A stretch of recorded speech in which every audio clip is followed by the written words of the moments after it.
In this video, I'm going to show you the best Warzone 2 settings that's going to improve your KD, FPS, and so much more. It doesn't matter which platform you play on, whether that be PC or console, these settings can still help you out anywhere. So I'm sure that you probably feel overwhelmed when you look at the settings tab in Warzone. In recent years, there's been so many new settings added, and the level of customization is just so much greater than it used to be. Of course, it has its benefits. It can really enhance the user experience and make the game feel a little bit more tailored to you. You can make the game run how you want it to run. But on the other hand, there's so many settings to change, and especially if you're a casual player, it can be really overwhelming trying to look at these settings and figure out which ones that are actually going to help you. So that's where this video comes in. I'm going to show you the best Warzone 2 settings. Now, a quick disclaimer, I know settings are subjective, but there is for sure certain settings in the game that are really important to have on. It doesn't really matter what your skill level is or what your play style is. There's certain settings that just really help you out and kind of helping you decide what you should have on in some of your settings. If you want to get better at the game and get more kills and more wins, perfect place to start is having the right settings. Okay, so first and foremost, I'm a controller player, so all I can really show you, unfortunately, is going to be the best controller settings. So although I can't really help you with keyboard and mouse, I still recommend sticking around the video anyway, because there's still going to be a lot of other settings that I'm going to be able to help you with. Now, your button layout is quite important. For me, I use default, but that's not exactly very common in the competitive scene. Now, a lot of people tend to have buttons on the back of the controller, i.e. a scuff controller, because that helps you press all the buttons at once. If you're aiming in and you're trying to move around and jump at the same time, if you don't play claw, you've kind of got to move your hands around quite a lot, which is where people have, the scuff controllers. For me, I play claw, so I can press all the buttons just easy, and I don't need to take my fingers off or anything like that, so this works for me. However, if you don't have a scuff controller, I recommend customizing this so you can press all your buttons, you can jump while you're shooting, and all that good stuff. Controller vibration, for me, this is a really big one. For me, this just has to be off. Honestly, I'm like this on every game. This is one of the first settings I have to turn off. I just really don't like it. Now, I do know there is some competitive players out there that do like this on. So if you're one of those people who like it on, just keep it on. It's honestly, it's all right, but for me, it's just one of those things. I just cannot have the vibration on. So for me, it has to be off. It just gets in the way too much, I think. And now your sensitivity. So I'd play on 8 sensitivity this year. Now again, your sensitivity doesn't really matter to an extent. If you're playing on like 1, 2, 3, 4 sensitivity, it's just going to be way too slow. Especially now that you console players have field of view. I know previously when I made settings videos, I've had a lot of console players say, how do you play on 7 sensitivity? You must turn around so slow. And when you're playing on a higher field of view, your screen moves a bit more, you don't really want to be playing on 20 if you're on such a high field of view. It's going to be impossible to aim. It's going to be impossible to see. You're just going to be all over the place. But again, this is another one that is just up to you. If you honestly feel like 20 sensitivity works for you, then feel free, but I'll be amazed if that is actually true. There's a lot of people who put the sensitivity up really high and think, if someone shoots you in the back, you can't turn around. Like, you can turn around even if you're on 7 sensitivity. It's just, you can't pick your sensitivity for situations like that. You have to pick it what feels right, what you can actually control. So yeah, that's why I like to go 8 this year. I would recommend, honestly, I think the best kind of range is anywhere between 7 and maybe 13. I don't think you need to go any lower than this or any higher. I mean, maybe 6. I know there's a few competitive players that play 6. 6 is okay. But yeah, I would say between 6 and 13. If you like it a bit slower, go 6. If not, and you also want to make sure your vertical and horizontal sensitivity are just the same. I'm not sure why you would want to differ these. Now, your ADS sensitivity multiplier, this is really important, especially for you who want to play on higher sensitivities. So this starts off at 1, which is the default ADS sensitivity. Now, for me, that's just a little bit too sensitive. I like to turn it down a bit, so 0.8. It allows me to get finer control of my aim and help me stick to targets a bit better. So I like to do this. I mean, there's probably some people out there that turn this above 1. Honestly, no idea how people do that, if they do, but I would say, honestly, between 0.8 or just 1 is fine. This is going to be one that you kind of have to tune yourself. So what I did, the reason why I turned it down to 0.8 is because I felt like when I was trying to shoot people, my aim was just going all over the place. Like, it looked like I was shooting circles around people. My aim was going really fast one way, really fast another. And then I just thought, you know what?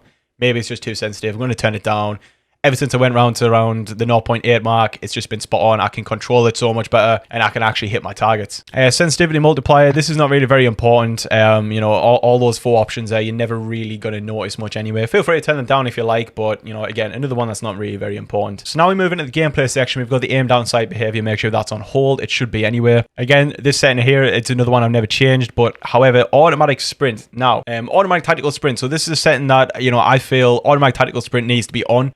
that just means as soon as you push forward, you're going to be instantly tactical sprint. It means you don't have to press the sprint button on your analog stick about 2-3 times and go through a new controller every week. No one really wants to do that. Automatic tactical sprint, you just push forward and boom, you're sprinting. No need to bash your analog stick. It's all good. Another really important setting is this interact/reload behavior. Now, if you're playing Warzone specifically, you want this on prioritize interact. This is just like contextual tap from the original Warzone if you played that. It essentially means if there's anything on the floor, you just have to tap square to be able to pick it up. That's all. You don't have to hold it in. There's no like delay. You could just go around, spam square, pick everything up, and you also only need to tap it to reload as well. So what this means by prioritize interact is if both are available at the same time, if you just tap it, it's going to prioritize picking something up rather than reloading. That's essentially what it is. So in this case, you'll have to hold to reload. Again, could take a little bit to get used to, but definitely worth it. You can loot up so much faster, and it's going to save your life in a lot of ways as well. Armor plate behavior. Again, this one doesn't really matter. Everyone always says apply all, but I've always had it on apply one. If I want to put another plate on, I just put another plate on. If you use apply all and you want to cancel it, you just cancel it. I just stick to whatever setting you've already got on now. It doesn't really matter if you change it. Now, the advanced section, this is where it gets quite important. Now, your aim assist type. Previously, I would recommend Black Ops aim assist type, but this has now been nerfed. So default is just the way to go. Strongest aim assist, just much better overall. Now, gyro aiming, I have heard a little bit about this gyro aiming. Wouldn't really recommend using it. I think it definitely has its perks, but this is like basically playing a whole new game if you want to use this setting. Honestly, just stay away from it. Now for the aiming section, we have aim response curve type. This one's quite important. Make sure you put this on dynamic. This setting should always be dynamic. It always has been, since Modern Warfare 1, I believe. It's quite hard to actually explain what the difference is, but long story short, you get a bit better aim assist. Your aim assist is going to be a bit stickier and it's going to be a bit easier to control. So yeah, stick that on dynamic if you don't have it already. Custom sensitivity per zoom. This is what they had in Warzone 1, for the ADS multiplier focus. It just basically means whichever scope you use, you can turn the sensitivity for that. I don't have this turned on. I'm just using 0.8 for just everything. Although I did used to have this on. I used to have some at 0.8, some at 1, in whatever. But yeah, inputs dead zone. This is another really big one. So left stick minimum input. What you want to do is you want to keep this as low as possible. Now, I've got mine on 0.03. This is just purely because I don't like having it at 0.01. I just don't want it like so low. I don't know why. It probably makes no difference. Yeah, I just keep it at 0.03. So the left stick is the one you're going to use to sprint, and then the right stick is the one that you're going to use for your aim. And now, let me just show you my controller here real quick. So I have a high-rise control freak on my right stick here. So this essentially means my analog stick is higher up. Now, what this means is it's going to be a little bit more sensitive to input. So if I have this on 0.01, I literally cannot even control my aim. Like, it is all over the place if I have it like that. So I keep it at 0.1. For sure, the range you want to go for is anywhere between 0.01 to 0.15. You don't really want to go any less or any more than that. I mean, you can't get less than 0.01, but you know what I mean. This is essentially going to be how much input you have to put into your controller before it gets recognized. So if you have this at 0.01, the slightest touch on your analog stick is going to make it move. And if you get stick drift, it's going to cause stick drift. If you have this at 0.01, your stick drift is going to be ridiculous. So for me, I use 0.1, which even if you don't have a control freak like that, this still should be a decent range for you. I would say if you don't have a control freak, 0.05 is a good place to start. If you feel like it's too sensitive, turn it up. If it's not sensitive enough, turn it down. And then, the max input, just leave that at, the maximum. That doesn't really make a difference. Left trigger and right trigger, get this right the way down. If you don't already have a scuff controller anyway, I know scuff controllers kind of have those, trigger stop, so you don't have to push it down as far. But yeah, put that 0.01. That's going to just make your reaction time feel just a little bit quicker. Let me move into the movement behaviors. I don't use auto move forward personally. I just don't really like it, but feel free to use that if you like it. I think it's just a bit weird to get used to. I think it's better just having it off, to be honest. Yeah, tactical sprint behavior, I would say, again, see, I use automatic tactical sprint, so I don't really use this setting at all. Although, to be honest, I probably should have it on single tap from run, because I feel like you want a tactical sprint as much as you possibly can. If your tactical sprint is available, you should be using it. So single tap run is probably going to be the best option, actually. I'm going to change that. But I use automatic tactical sprint anyway, so I probably won't notice it much, if even at all. So yeah. There's that one. Grounded mantle, you can have this on or off. I think it starts off on, which is why I have it on. It's just not really a setting I notice too much. It basically just means that if you're, if there's something that you can mantle over in front of you and you press X while you're on the ground, it's going to make you mantle it. Or if you have it off, it means you need to jump first. Another one that's going to come down to preference, I just leave it on because it starts off on and, it doesn't really get in the way much, I don't think. Automatic airball mantle, get this on partial.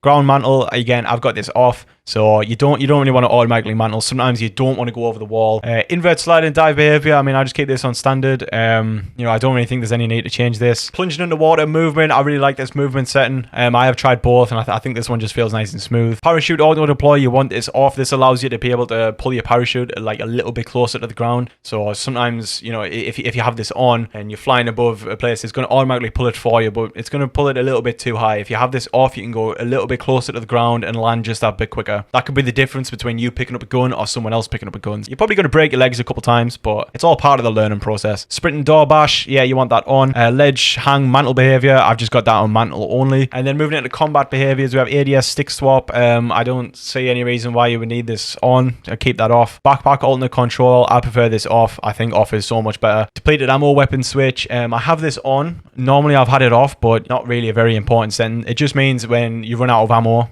and you're trying to shoot, it'll automatically switch weapons for you, and you won't need to press it yourself, which, you know, it could save you sometimes, I guess. Quick C4 detonation. I don't use C4s. I just have this off. You know, most of these settings down the bottom I haven't changed. Scoreboard map behavior on toggle. Ping wheel delay. I have tried this on short and off, and I've noticed on trios I've been inviting people to my squad because I've got it on, you know, such a short delay, just while I'm trying to ping people. So yeah, keep that one on moderate. Double tap danger ping. Again, that one on moderate as well. And that is it for the controller settings. These settings are really important if you're a controller player, especially some of the aim assist types. So yeah, that's it for the controller settings. And then we're going to move on to the graphics settings now. So just quickly, I'm going to go on to the view section. Now, so yeah, the most important field of view setting is this affected setting right here. If you're on independent, get it off, get affected on. Trust me, it's going to help you aim so much better. So essentially what this does is I'll put a side-by-side comparison up. I mean, if you have this on independent and you zoom in, it's going to zoom in a hell of a lot more, which means you're going to get more visual recoil. So your bullets are going to go in the same place anyway, you know, whether you have it on independent or affected. If you just let your gun fire, the bullets are going to go in the same place. But if you have it on independent, it's going to be more zoomed in. So it's going to look like it's going everywhere when it's actually not. It's just because it's so far zoomed in, it means you're going to have to move your analog stick more to be able to correct it. It's just going to make your aim harder overall. I mean, you'll be able to see your target a lot better, that's for sure. But you know, affected's just so much better. Like, there is some situations on affected field of view where I thought it was really hard to get used to and I couldn't see what I'm shooting at, but now that I've got used to it, I've come to realize that you absolutely need affected on. It absolutely need it on. The difference in recoil, and this is why it looks like all these streamers have no recoil, it's because they're using the affected setting and you can't see much recoil. The gun is recoiling, but it's because it's so far zoomed out, it doesn't look like it is, and it's easier to control. I hope that makes sense, and I hope the graphic kind of helps illustrate that. But yeah, all you console players who didn't know this, get this on affected. Weapon field of view, I've got this on wide so you can see a little bit more what's going on. The weapon doesn't take up too much. Third person field of view, now I don't even play a third person mode. I have not even played third person mode, so I've just got this on 80. If you play the third person mode, you've probably got this turned up a bit more, I'd imagine. So yeah, I can't unfortunately give you, you know, what the best one is because I don't play third person. Vehicle field of view, I have this on narrow actually, but I've only actually just noticed this setting even exists, so I'm definitely going to play around with the wide setting. That seems like it could, you know, if you have it on wide, it seems like you might be able to see a bit more when you're in a vehicle, so definitely going to test that one out, but for now I've got it on narrow. These two settings here, first person camera movement and third person camera movement, get this on least. The less your camera's moving, the better. It can orientate you better, keep you more focused, so yeah, keep that on. Alright, so this is where the console players unfortunately are going to have to tune out of this section, this graphic section. I don't think you guys have graphic settings, or at least, you know, nowhere near as much as the us PC guys have. You know, there's so many here, so yeah, just feel free to skip on to the next section if you don't have any of these settings. But nonetheless, I play full screen borderless. A lot of people say you should use full screen exclusive because you get less input delay and all that, and I honestly just don't think it's true. But if I'm playing a tournament or anything, I'll put it on anyway just to keep people happy. But borderless is just so much nicer. You can tab out and stuff like that. Now, if you have a bit of a lower end PC, definitely exclusive. It makes a huge difference. But if you're on a higher end PC, I personally don't notice a difference. Full screen exclusive to be safe. And then I'm kind of just going to try and run through all these settings. I don't want to explain them too much because I'll be honest, I don't even know what a lot of these settings mean. Some of it's a little bit too technical. But one really important setting is this custom frame rate limit. Now, gameplay custom frame rate limit. I just just put this all the way up to 300 if you want. It's just, or whatever your monitor's refresh rate is. Mine's 244, so I just have it at 250. Menu custom frame rate limit. I have mine on 120, but if you don't have like a higher end PC, put this on 60. And then out of focus, put it on 30. This is going to keep your graphics card nice and cool. It's not going to be using as much resources when you don't need it to, and yeah, it's going to help you out quite a lot. You'll be surprised. And then these settings at the bottom here, if you just want to copy these ones down, you know, display gamma on 2.2, you know, the high dynamic range and what have you. So then we move into quality. Now, quality presets, you want to go on custom. Now, I use Nvidia image scaling now. And what this is, if you don't have an Nvidia graphics card, you won't really be able to copy this one. So if that's the case, and if you don't have an Nvidia graphics card, go on Fidelity FX CAS, stick that on, go to show more, and turn it right the way up. It's going to make your game look so much better. And I've been told to do this even if I'm on Nvidia anyway, because apparently it just makes your game look so much better. But for now, I'm sticking with Nvidia image scaling. Now I'm going to show you exactly what this is. Okay, so essentially what this Nvidia image scaling thing is, if you come to your desktop here and if you right click and select Nvidia control panel, it's going to open up this menu here. And if you go to manage 3D settings, I mean, first and foremost, just copy down all these settings. You know, these will help your FPS and make your game run smoother, blah, blah, blah, blah. But the setting I'm talking about here is DSR factors. Now, unfortunately, I only play on a 1080p monitor. Just as of yet, I haven't got around to getting 1440p. It's quite a lot of money to upgrade. Hopefully in the future I will, but for now I have to make do with 1080p. So what I do is I play at 1080p resolution, but I upscale it so it looks higher. These two settings here is going to upscale my screen to make it look as though it's 1440 or something closer to 1440. So, you know, I've been using this since Caldera and it's looked great. So I've just got no reason to change it. Although Fidelity XCAS is meant to be better, for now this is just looking great for me, so I've felt like no reason to change. I also have the smoothness set to 33%. You can turn this up or down, but I don't know, I just kept it there because I'll be honest, I couldn't really tell much of a difference, or, you know, a lot of it was hurting your performance and stuff as well. So, but yeah, as far as I know, you don't really lose any performance at all from using this, at least none that I've actually noticed. So yeah, and then we also have adjust desktop color settings. Now, this is the main monitor that I play on. This is the one I'm on right now. You won't be able to see this in the recording. It's kind of only something you can see like just with your own eyes. But you see here, I've got all these settings turned up. So I've got the brightness up to 55, the contrast to 57, gamma to 1.17, digital vibrance at 65%. And yeah, I can't recommend this enough. The amount of difference this makes to your game. You can see so much clearer, it brings the colors out a lot more. And yeah, this is just essentially what Nvidia image scaling is. If I try to change that setting in the, you know, in the COD settings, it doesn't work because, you know, it's bound to the Nvidia control panel and not the game. So yeah, I wish I could do like a side-by-side comparison of what the difference is, but yeah, it's just essentially colors are so much brighter, people are clearer to see, the game just looks like it's got more life to it, you know? So that's Nvidia image scaling. Now, anti-aliasing, I have it on Filmic SMAA TV2X. It just makes the game a bit better, like a bit easier to see. You've tried both options. This one kind of feels the best for me. I have the quality set to normal. Video memory scale I have all the way up to 90. Now, texture resolution, I'm a competitive player and I want my game to run as smooth as possible. I should hope you would all want the same as well. Just copy all these settings down. You know, texture resolution, you want this on low. It's like very low is just like a little bit too hard to see. Like you don't quite want it on very low. Texture filter, anisotropic, high, nearby level of detail low, distant level of detail low, short, particle quality high, particle quality level very low, bullet impacts and sprays on. A lot of people actually say turn this off for better FPS, but yeah, it's just kind of one of them settings I kind of want on. I actually want to see where my bullet's hitting. Just me personally, but hey, oh well. But you know, if you do need every frame you can get, turn this off. It does help a little bit apparently. Shader quality low, tessellation off, terrain memory, I have this set to max, and then on-demand texture streaming. Make sure this is turned off. This just makes you lag. There's no benefits to having this. Like I have 1,000 up and 1,000 down, and you turn this on, you're gonna lag. It doesn't matter what your internet is, you're just gonna lag. Just keep it off. Trust me on that one. Streaming quality normal, just to make the game look a little bit better. Volumetric quality, I have this on medium. Physics quality off. And then whatever this setting is, that's off as well. Shadow map resolution, very low. Screen space shadows off. All of these on low/off. Screen space reflections off. Static reflection quality low. Weather grid volumes off. And then NVIDIA reflex low latency. This is on plus boost. Depth of field, I have this turned on. World motion blur off. You definitely want that off. Wet motion blur off. You know, get all that off. And then film grain, get this to 0. Turn this up, it's just going to make things look blurry, so yeah, we definitely don't want none of that. So now we move on to the audio settings. Now, previously on Warzone 1, we had boost high, boost low. They were kind of like the two main ones you want for footsteps. Now, so far, for me personally, I've been using headphone bass boost. I've seen people recommend home theater, but that just makes everything too quiet for me.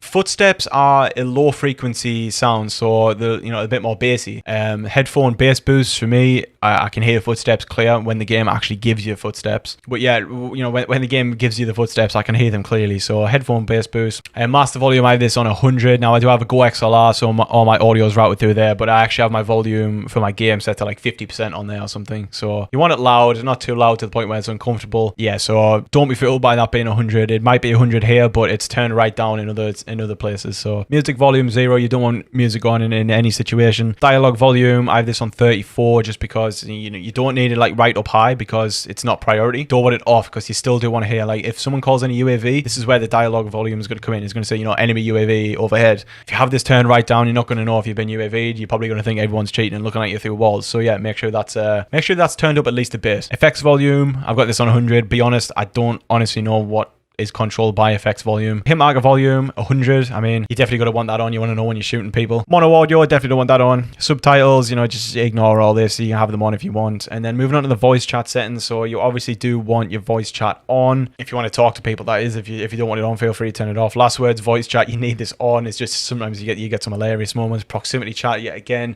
keep it on because it's going to tell you when people are getting close to you. If you see, someone's little microphone icon pop up, it means there's someone within like 55 meters of you, I think it is. Yeah, you want that on. Even if you don't use it, you still want it on. Voice chat device, I like my voice chat going through a different channel, so it's on the chat channel. So I have my game and chat separate. My friends are shouting too loud, I turn them down while not affecting the game. Again, if you just have a typical headphone setup like everyone else will, just whack it on your headphones. It's not that important. Voice chat record mode, I have it on open mic because I talk to a lot of my friends in game chat. If not, I would just keep it on push to talk and just not use it. If you play a mouse and keyboard, I'd probably keep it on push to talk anyway, so it's not like constantly like listening to you press buttons and all your friends can hear that. You don't want that. Open mic recording threshold. Now this, you don't want this on 1 because it means your mic's going to constantly, give off sound. Now I'm obviously lucky in a sense because I have, this really good microphone that's already configured outside of the game. So this microphone is only going to pick up my voice if I speak at a certain, like volume. And I also have a mute button here, which I'm going to press now. You want it in a sense that it can pick up your voice, but it's not picking up everything in your room. So for me, I have it on 5 because, as I said, I've already configured mine outside. I have a Go XLR, I have this super duper high quality audio setup that I have. So mine's kind of like that. But if you can see your microphone icon in, the bottom left moving all the time, it means you've probably got a lot of background noise going on and you need to turn this up a bit. Voice chat volume, this is the sound of all of your friends and everyone else in game chat. I have this on 10 because, as I said, I have a Go XLR and, I have my voice chat volume turned quite far up. So although 10 sounds quiet, sometimes it's still way too loud, especially some of the mics you hear in proxy chat. I don't know what it is about people in proxy chat, but everyone just has the worst mics in the world. So yeah, send them this settings video and hopefully we won't have to deal with that one again. Microphone test off, that's just if you want to test your mic. Microphone device, again, that's whatever your mic is. And then microphone volume.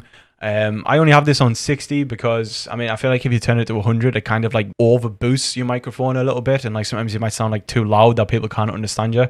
So yeah, got that on 60 and everyone seems to be able to hear me just fine. So game voice channel, I have it on all lobby, just kind of for the fun. But if you sick of all the people in proxy chat and what have you, just stick it on party only or friend only, friends and channels, something like that, whatever suits you. Juggernaut music, that is, I actually have this on, but I've never used a Juggernaut once. So hit marker sound effects, I have it on classic. Again, this is just what you prefer, but I think the classic one's just a bit louder and it's just...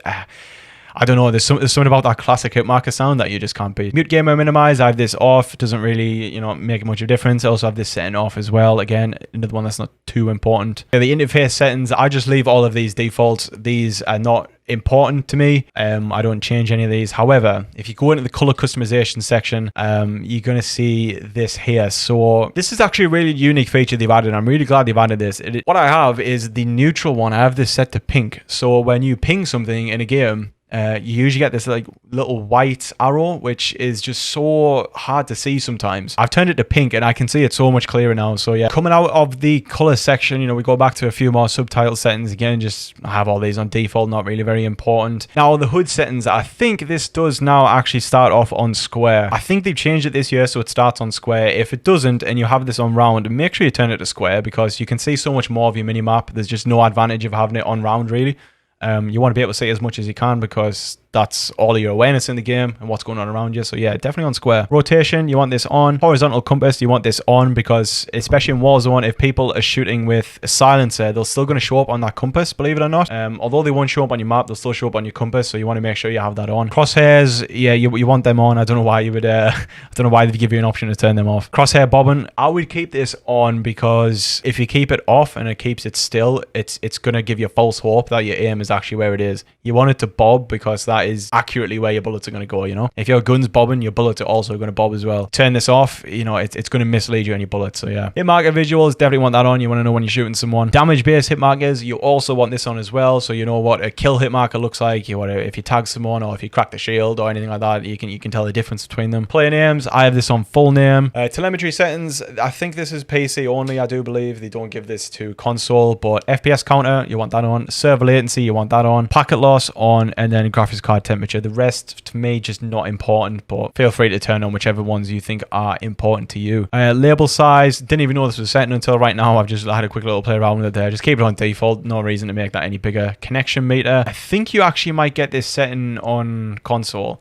Feel free to turn this on if you're on console and you want to see your ping, but I don't know, obviously with me being on PC and already having these on, turning that connection meter on, it just means I've got two, you know, different things at the same time, and you just don't need that. I only need to see it in one place, you know. Gameplay tips, I have them on. Can't say they're really much use anywhere.